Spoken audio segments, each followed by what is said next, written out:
Hi friends, hello, welcome. It has been a minute since I've made a video. I've truly missed it. I've just been so busy and life has just kind of taken over. But I'm back to do a very fun video where I react to 1-star reviews of some of my favorite books from last year. I'm honestly pretty bummed I didn't get to do like any real end of the year book content, and I love that kind of content where everyone's talking about their favorite books from last year or their like least favorite and like ranking them and everything. But the beginning of this year has been very hectic for me, very like transformational, and I've just been really trying to get used to the life I'm living now, but I'm here and I'm really excited to be back and making stuff. And if you couldn't tell, we're in a new little space. I mean, we're in the same space, but she's renovated. So if you watched any of my Vlogmas, I was redecorating my room and she's finally like pretty much done. So I'll have to show you my whole room one day and like my bookshelf and everything because it is my pride and joy. But for now, I thought we could just read some 1-star reviews of my favorite books, and that way I can also share and, you know, just kind of revel in all my favorite books from last year. So anyway, let's just get started. I'm going to be reading the reviews of the top 5 favorite books of mine from 2022. So the first book, my favorite book of 2022, was The Space Between Worlds. Once I read The Space Between Worlds, like immediately after finishing it, I was like, I just read the best book of the year. Like I just knew immediately because it was so good. It was just incredible. One of the best books I've ever read in my life. So anyway, let's read some 1-star reviews. Okay, there are not many. All right, I'm scared. This person said, DNF'd at 60%. This book is a hot mess. She throws you the world building all inserted into dialogue instead of showing you. By halfway through, I had no idea what the hell was going on and a migraine. Okay, but is that not every fantasy book? Like, sorry, you're gonna get a headache. Oh my god, this is so funny. She goes, there's a chapter that begins just after she's been caught and thrown into a dungeon, and this is what she's thinking, in quotes. In the dungeon, I add up the hours I've gone and wonder if Dell has started to miss me, if she ever will. So basically, she's supposed to be in this very dangerous mission, but all she thinks about is sex with her female and male lovers. I don't know how her being like, I wonder if she misses me is her thinking about sex, but okay. This is so weird to me, like, because this person like has such a negative, you know, perspective on the writing. But I thought this was like one of the best written books I've ever read. Okay, this is like so hard because I feel like most of the people who don't like it stopped reading it. Like this person said DNF'd at 35%. I went back and skimmed several days after quitting, but I don't regret not reading the whole thing. DNF'd at 40%. Like, okay. All right, let's see what Matthew has to say. DNF'd at 50%. How is this a finalist for the science fiction book of the year? Because it's science fiction, I don't know. Premise of the novel is cool and then the author just completely ignores it in order to create a story. Side eye. The entire reason this protagonist is valuable is that one cannot visit a world in which their other self is alive and she is dead. In almost every world. That's like the rule in the parallel universes there. Then she visits a world in which she is alive and she doesn't die. So stupid.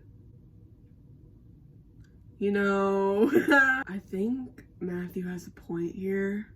I hate when I read 1-star reviews of my favorite books and they have points. Stop making points. Brandy said, every character seemed to be solely defined by either the pain and suffering they had endured or the pain and suffering they have caused others. Everyone was just so one-dimensional and the level of violence was verging on torture porn for me. On top of that, I still couldn't figure out what the main plot was at almost halfway through. I do not remember it being that violent whatsoever to be referred to as torture porn, but I guess it's been like a year, so I don't know.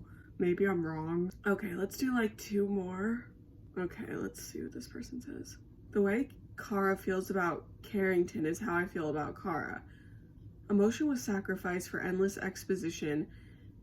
Knick knack paddywhack, give a dog a bone. What? Melodrama up the wazoo. It got progressively worse as the book went on. I honestly was having a hard time figuring out Who was darker skinned? Who was lighter skinned? Who was tall? Who was short? If only that had been talked about more. Okay. Also, Kara, the garbage git cat, loves hissing, and she may or may not have an interaction with a clawed lion. Meow. Roar. Hiss. What the fuck does this mean? I'm so confused. I'm gonna move on. Please, like, I give that review 1 star. What the fuck was that? I'm sorry, what was that? Okay, last one, we'll do Steph's. I'm clearly in the minority here, but I had to force myself to finish this book. I just found it boring. The author paints a dreary world with characters that read more like robots than people. My main struggle with this book was that the bulk of it was taken up with the main character explaining things to the reader, telling rather than showing, or otherwise we were reading pages upon pages of her thoughts. The little action or dialogue seemed to be an afterthought and was often over before it begun.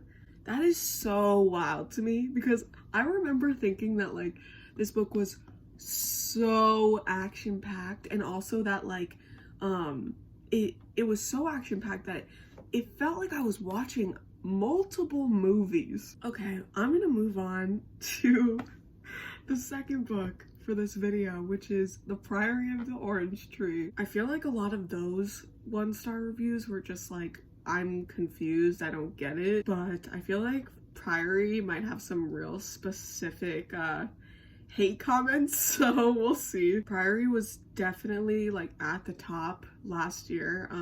Wow, that book was fucking everything. I totally think it deserves its hype. It was so amazing. All right, let's look at the 1 stars though. First one by Mayhem. Key facts about this book. Number of LOL comments in my highlights, 159. That's a lot. Number of ROTFL. Who uses that acronym? Anyway, sorry, I'm being a hater. 17. Pages to wasted life ratio, 848 to 1. An overhyped book. I hope you have not been expecting anything more than 2 stars from me. I'm asking myself why, oh why, I have thought that reading Priory was a good idea at all. Having critically scrutinized my motivations, I have come to this conclusion. First, it has a sexy title. You know what? What it is precisely that I did not like about this book, that the various I love this book so much, my favorite book of all time, the most beautiful works of literature I've ever read, reviews won't mention. In short, dragons, everything. What? Let us start with the protagonist. Of the 4 main ones, there's only one individual who's not repulsive from the outset. I'm talking about Ede. I knew they were talking about Ede. The 3 remaining persons, Ardeloth, Beck, Niclace, and Tane, have all the necessary predispositions to be antagonists rather than protagonists. Interesting. I don't disagree. It would be okay if the novel was built on the anti-hero premise, but it is not, and so you're expected to fall for a brainless, indolent, conniving conformist and a ruthless egoist. Take your pick. Roose and Tane aim at some sort of character development, but one is just a victim of circumstance and the other goes through a personality flip in the grand finale. I mean, I don't think it was necessarily a personality flip. I feel like they adapted to the circumstances. I don't know. This is an absurd take. They say, the only person I truly like appeared for a couple of chapters. Still, I'm grateful for the respite. Donmata Morosa. I barely even remember who the fuck that is. Like, that was such a small character and you're saying that's the only person you truly liked. How is that possible? Anyway, oh god, they're gonna talk about Sabran. I feel like I will get defensive over this. And then there is the Queen.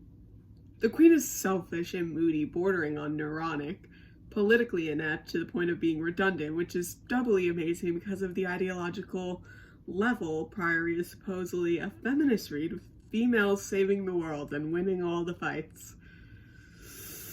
Oh no, in brackets it literally says, which always makes me laugh because it's biology, stupid. On top of everything, and this really drove me bonkers, even though she knows that a whole lot of things depend on her getting married and getting laid pregnant, what? Pining after immortality and jealous of her baby-to-be, can one fall any lower? As these are the evil queen mother staples. You'd think this is an antagonist, perhaps? Wrong. This is the significant other. This brings me to the second problem. Romance less exciting than copulating whales and not a single guy to fall for. Okay. I see you. I no longer give this reviewer any validity in their opinion. The two romantic subplots are not heterosexual, and so I either yawned or skimmed, and most often did both at once. It's this kind of diversity that stops being diverse anymore. They wrote that out and thought, that's fucking smart of me to say. I'm gonna hit send. A queen who doesn't want to conceive, although it's her to be or not to be. A girl who spent her whole life to earn the red cloak of a slayer and refuses it because a dragon rider, literally, why didn't they finish the sentence? A dragon rider who is not told anything about dragons by her teachers. A gal able to win martial duels in a full Victorian dress. I could continue, but I'll spare you. Oh, thank God. The most important effect of this is that the most dramatic turn of events, instead of being riveting, were hilarious in their absurdity. I think this is quite hilarious in its absurdity, if I do say so myself. Okay, like, I wasn't ready for all the, like, misogyny and homophobia in that review, but here we are. Okay, let's move on to Sam's. They say it's been given the Game of Thrones and Lord of the Rings label. By who? I've never heard that. Although I should know better and stay away from anything being tagged with deserves to be as big as Game of Thrones. Sometimes I'm just a sucker for hype. Aren't we all? My first issue is the amount of characters in history. There's probably more characters in this one book than in the first 4 Wheel of Time books, which is crazy for a single release.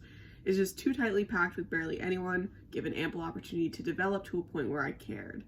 This is most prominent with the antagonists. Okay, I will say, there are a shit ton of characters in this book, like, to the point where you have to kind of, at some point, realize that they're not all there for you to get to know. Like, some of them are there because they were involved in past stories. There's so much history in the book, so a lot of it isn't about getting to know every single one of them. Like, they don't all serve as primary characters, but I can understand why someone wouldn't like that. There's also endless tales of the past dumped into the story, so rather than developing and building momentum, the plot seems to conveniently fit together. None more ridiculous than the long-lost legendary sword. It's been missing for 1,000 years and then someone remembers where it might be and miraculously it's there. It seemed a bit dumb. I mean, I feel like it was a little more complicated than that, but my second issue is the lack of threat from the evil dragons. Although the nameless one, minions, are stirring from their slumber, they barely show up and cause trouble. There's a great deal of preparation for their arrival, but you never truly believe there's a threat. I don't know, I kind of believe that there was a threat. I can sort of understand because, like, the dragon didn't, like, come and attack them multiple times throughout the story, but I do still feel like it was a big point of contention the entire time. Okay, let's go to this one. This book in a nutshell. Boring, overlong. Is that a word? The plot just doesn't move forward. Too much told, too little shown. Flat and out of the blue romance.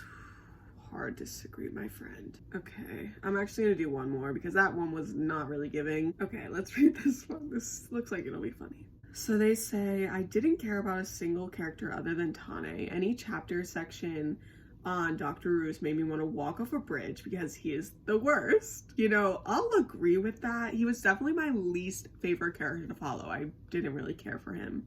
Okay, then they go on to, like, talk about the audiobook, which, like, why is that relevant? I can totally understand someone's experience being off because of an audiobook, like, been there, done that, but I don't feel like that's how you should judge the entire work. This is so funny. They say, needless to say, reading this book has been brutal, and I am so happy it's in the rearview mirror and I never have to think about it ever again. All right, let's move on. The next one is going to be Daisy Jones and the Six. It was actually really hard for me to choose, like, my top 5 of the year because my top 2 were definite with Priory and The Space Between Worlds, but when I was thinking about what other books to put into my top 5, I was having a lot of trouble, but then I thought about it and I decided Daisy Jones and the Six definitely deserves a spot up there because I had such a good time reading it, and I love Taylor Jenkins Reid's writing style, and I'm so excited for the limited series to come out and the vinyl with the music and everything. I'm so excited about it. So anyway, let's read some 1-star reviews. Oh my gosh, this person says, I would rather read Twilight or a Colleen Hoover book, but then I remember they're all just as bad, lol. All the hype for this was so boring I didn't even finish it. Okay. You know, I haven't read Twilight or a Colleen Hoover book, but this says, first of all, let me make it easier on you than to sit and read 300 odd pages. 1, this is 90% Fleetwood Mac, 5% barely mentioning any of the actual culture of the 70s. Had they mentioned texting and changed the one single mention of the Vietnam War to one of the current overseas conflicts, this could have taken place today. Secondly, this fictional nonsense band broke up because of booze, drugs, burnouts, bad relationships, and interpersonal conflicts, just like every other band in the 70s. Maybe that's the point. Like, hear me out.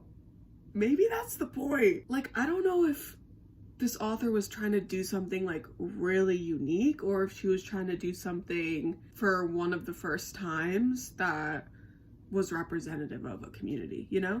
I don't know, I could be wrong, but it says, there's no big shock or secret. I kept waiting for something really dark or shocking to happen, but it was just this constant whining of the bandmates on how much they hated each other, and of Daisy making bad decisions and Billy feeling conflicted about making bad decisions. At one point, Daisy marries and divorces a guy that's technically a prince of Italy, and this is still so boring I almost forgot it by the end of the book. I will admit, that was a really, really random part, but because of the way this book was set up and how it was like an interview of them like talking about their past, I didn't feel like I needed like every detail about like every escapade that happened, you know, such as her getting married to an Italian prince. Like I didn't really like, that wasn't really important to me. It was so horribly boring and each character lacked any shred of personality that I'm starting to wonder if the publisher isn't buying good reviews because absolutely no one has stopped to finally shut up about this novel. I just think that they did have really distinct personalities. I think if anyone didn't have a distinct personality, it would be the other men in the band, specifically. Other than like the 2 brothers and the 2 women, I feel like all the other men in the band were kind of interchangeable. But I mean, I only read it once, and I feel like with a big cast of characters, it's kind of easy for some of them to fade into the background sometimes. All right, let's read one more. So this person says, I'm sorry, I know most people love this book. Please bear with me.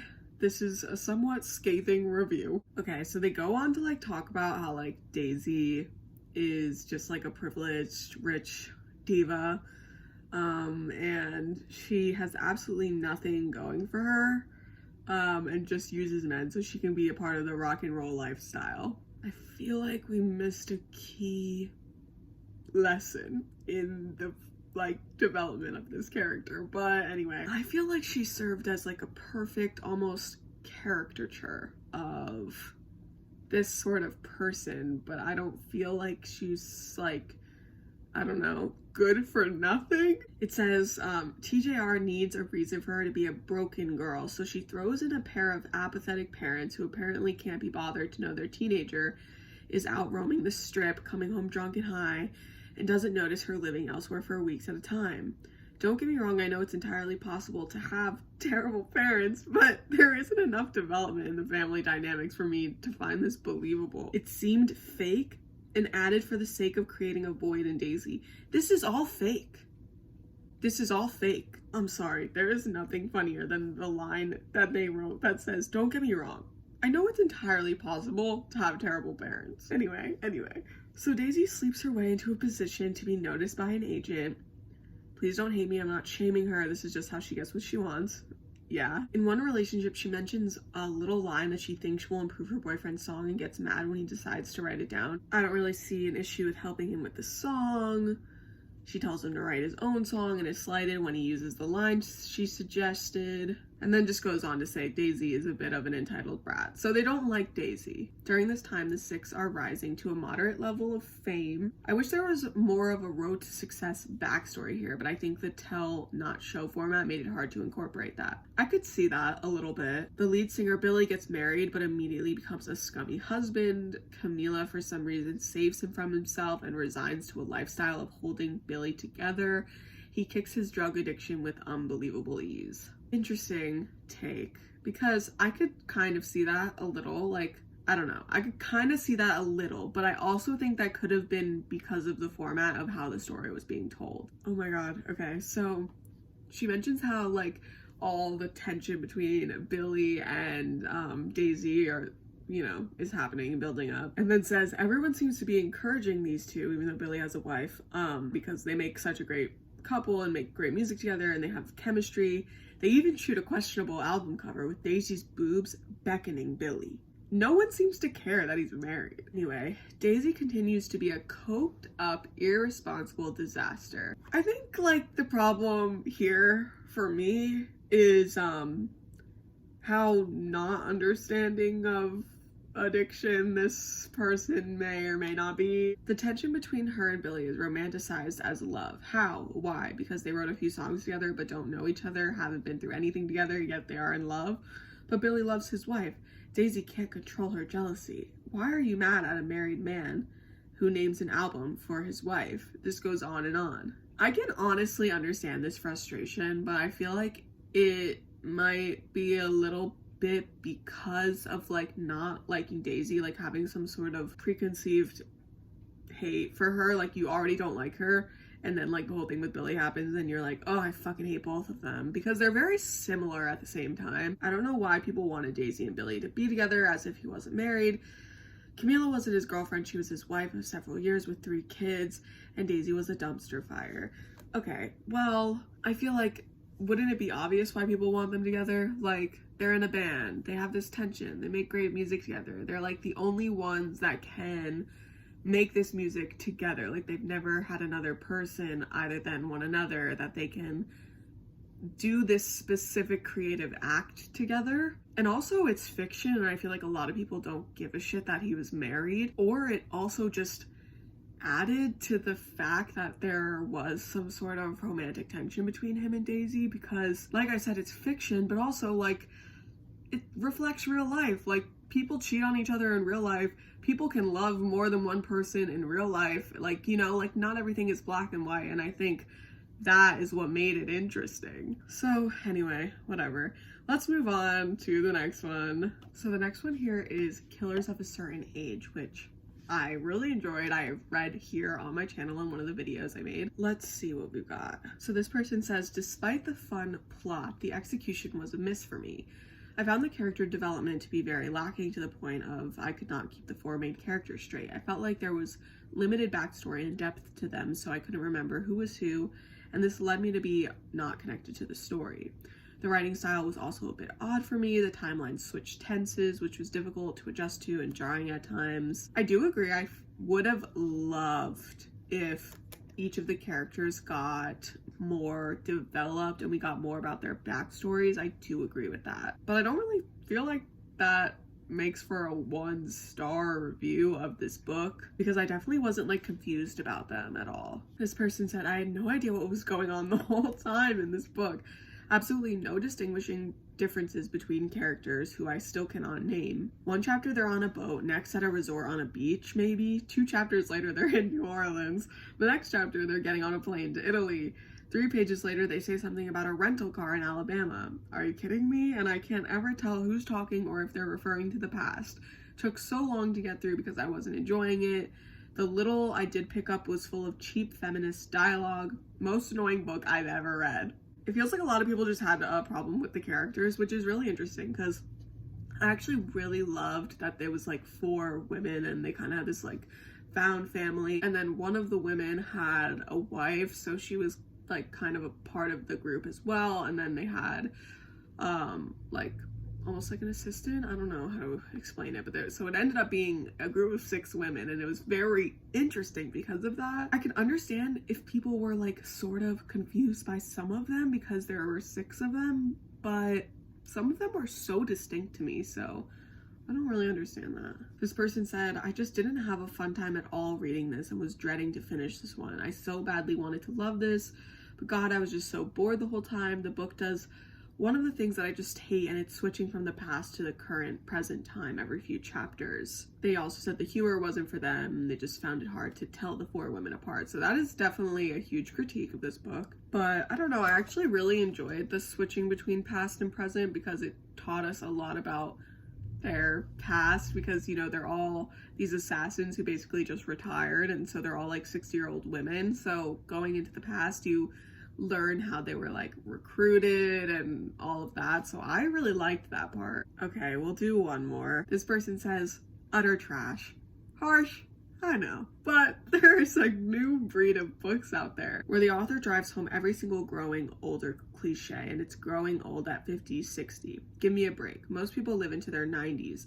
If all we do is complain about hot flashes, menopause, heartburn, and bone density sums up the remainder of our 40s and 30s on Earth, I want nothing to do with it. Okay, I feel like that's kind of a strange take, just because from my perspective, I feel like every time they mentioned being older, it was always to combat like older person stereotypes. And I do understand what this person is saying, because 50 and 60 is not old, so like maybe the author should have made them like in their 60s or 70s. But I could see also maybe if someone thought it was like a little overkill, because it definitely was a main, you know, talking point a lot of the time. All right, that'll be it for killers of a certain age, because quite frankly, I don't want to hear it. I'm just kidding. Where am I? Anyway, the next book we have is Delilah Green Doesn't Care. Okay, so I actually just recently read the second book that is in this series, Astrid Parker Doesn't Fail,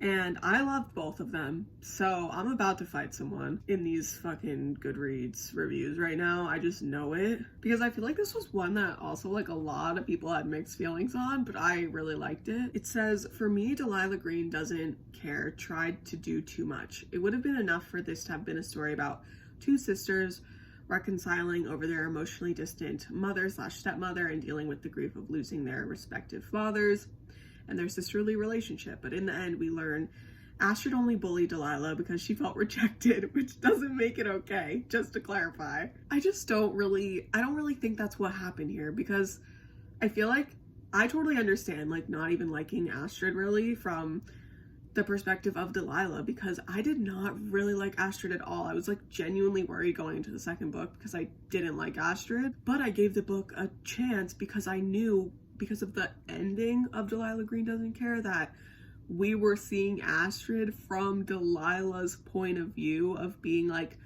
you know, a hurt child, which doesn't make everything Astrid did right. But I also feel like Astrid was so redeemed at the end of this book, because it was so obvious that we were seeing her from Delilah's point of view that was still really hurt from her past. You could tell that the version of her we were getting was an altered state. They say, I found it strange that Delilah so quickly warmed up to Claire and Iris, especially Iris, based on their past history. I felt like the narrative never engaged with the long-term impact of bullying, especially the traumatic loss of Delilah's father. They say, I wish if themes like this were included in novels they were engaged with fully. It says, if it's meant to be a super lighthearted book, why include such a dark backstory? I don't know, I kind of like don't agree with that, because I feel like these romance books can have other plot points, and a character can have a sort of dark backstory without it being the whole story. Like, I would not have liked it if they went into so much depth about her past trauma. Like, I feel like in the book we're supposed to be in the present, and we can tell that she's still hurting from the past, but like, we don't need to dive super deep into it. I don't know, maybe that's just me, but I feel like they went into it enough into depth that like it didn't need to be much more fleshed out. I do agree, I could see like how it would be weird for you know, Delilah to warm up to Claire and Iris so quickly, but I feel like it wasn't as drastic of a situation when it comes to bullying as this person is making out to be. I mean, maybe, you know, obviously from their perspective it was, but to me it didn't seem like the group of girls was like bullying Delilah her whole life. Instead, it very much came across to me as like a sister, an older sister, and her friends like not wanting to hang out with the younger sister and like being kind of rude and assholey to her, which that I understand and still isn't right, but it didn't feel as like drastic. It says they would have much preferred to like see a story about Delilah and Astrid's reconciliation and forgiveness, but like that wouldn't have made it a romance book. So I don't know, I feel like that would have made the book a lot longer, and maybe it wouldn't have been bad. Maybe it would have totally served the book and made it better, but I don't feel like it was super necessary to really fully have to unpack every aspect of her past. Okay, let's see what this one says. This book was a word salad, which was a huge turnoff. Sometimes when you use words excessively to prove a point, they lose their meaning. This author did her best to erase the word lesbian as if it's such a bad word. It was basically, how can someone appear woke through a book 101? The focus on what looked like pretentious representation caused the other more important aspects of a book to fall apart. There was basically no intrigue, no sizzling chemistry. It was boring and pretentious. Delilah is a whining, overgrown child who might as well tattoo the word queer to save us all the trouble. I can totally understand being like annoyed that an author won't like use the word lesbian or say it at all or anything. I think it's a little weird to be like, she's an overgrown child. Aren't we all? Aren't we all just children in big bodies? Like, I feel like that was a huge point of the book, was her going home to face her childhood trauma, you know? Okay, let's do one more. Their first critique is the Q word. They said they're not a fan of the word queer and that it was used so many times and the word lesbian wasn't written once. So the author writes the word bisexual once or twice, queer 100,000 times, but never utters the word lesbian. I mean, that's a valid point to be upset over. The next one says no chemistry. Claire and Delilah had plenty of physical chemistry, but personally, they didn't feel like they had any romantic chemistry. I could not disagree more. There wasn't one authentic relationship in this entire book. The next one literally says, I hate everyone. All the characters in this book, with the exception of Ruby, maybe, who is literally a little girl, suck. I hate them all. They're supposed to be in their 30s, but they act more like teenagers. Again, it's like a group of friends in a book. Like, they're not gonna not have drama and like whatever, like, I don't know. Next one, no communication. Interesting, because I feel like this book beat the miscommunication trope allegations. Then this says casual violence. Oh my god. It says the first instance is when one of them puts cayenne powder in Spencer's boxers on a camping trip.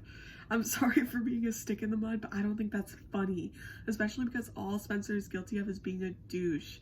It's played off like a quirky gag, but I think that's fucked up. I'm sorry, you're not gonna see me feeling sorry for a fake man. Number 6, one-dimensional villains, and number 7, the humor.